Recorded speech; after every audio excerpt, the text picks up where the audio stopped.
మాజీ మంత్రి సిద్దిపేట ఎమ్మెల్యే హరీష్ రావు సహకారంతోనే రైతులకు సాగునీరు అందుతోందని మాజీ సర్పంచ్ రాజారెడ్డి తెలిపారు. సిద్దిపేట జిల్లా చిన్నకోడూరు మండలం మాచాపూర్ గ్రామ శివార్లోని మాజీ ముఖ్యమంత్రి కేసీఆర్, మాజీ మంత్రి హరీష్ రావు చిత్రపటాలకు పాలాభిషేకం నిర్వహించారు. గత 4 సంవత్సరాల నుండి సాగునీరు లేక ఎన్నో ఇబ్బందులు పడ్డామని తెలిపారు. ఎమ్మెల్యే హరీష్ రావు దృష్టికి తీసుకుపోవడం, సొంత నిధులతో రైతుల భూములకు నష్టపరిహారం చెల్లించినట్లు తెలిపారు. ఈ రోజు తెలంగాణ రాష్ట్ర ప్రభుత్వం ఏర్పడిన 10 సంవత్సరాల నుండి కూడా గౌరవ మాజీ ముఖ్యమంత్రి వర్యులు, అదేవిధంగా ఆనాటి మన నీటిపారుదల శాఖ మంత్రివర్యులు హరీష్ అన్న గారు అనునిత్యం కూడా రైతుల గురించే వారు రాత్రి బవలు కాళేశ్వరం ప్రాజెక్టు నిర్మాణం చేస్తూ 10 సంవత్సరాలు కూడా వారు ఎప్పుడు కూడా రైతుల పక్షాన్ని ప్రభుత్వాన్ని ముందుండి నడిపించడం జరిగింది. అందులో భాగంగా దురదృష్టవశాత్తు ఈ యొక్క ఎలక్షన్లో మన గవర్నమెంట్ రాలేకపోవడం వల్ల ప్రాజెక్టులలో చాలా జాప్యం జరుగుతూ ఉంది. కాంగ్రెస్ ప్రభుత్వంలో ఉన్నటువంటి మంత్రులు, ఎమ్మెల్యేలు కూడా అసెంబ్లీ దగ్గర వారొక ఫామ్ హౌస్ల దగ్గరనే ఉండి పేపర్ స్టేట్మెంట్లకు మాత్రమే అంకితమవుతా ఉన్నారు.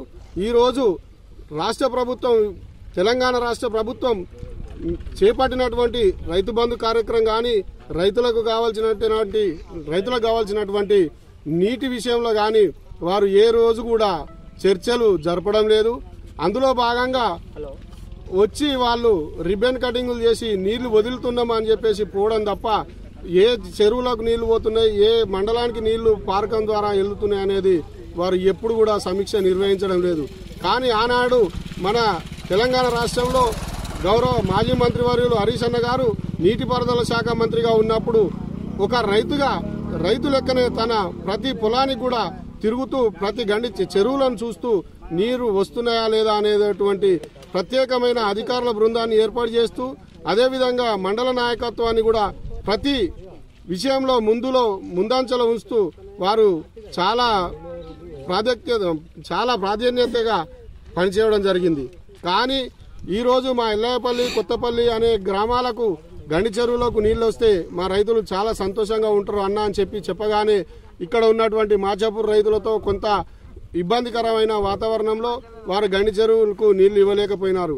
కానీ వారి దయ వల్ల ఎల్లాయపల్లి రైతులు ఇబ్బంది పడుతున్నారు అనే ఉద్దేశం కొద్దీ మాచాపూర్లో ఉన్నటువంటి 4 రైతులను వారు స్వయంగా తన ఆఫీసు పిలిపించుకొని సొంత డబ్బులతో పైప్ లైన్ దాదాపు 1000 మీటర్ల దూరం దాకా సొంత డబ్బులతో పైప్ లైన్ వేసి అదే విధంగా రైతులకు నష్టపరిహారాలు ఇస్తూ వారు చాలా తిప్పలబడి మా గండి చెరువుకు నీళ్లు ఇవ్వడం జరిగింది.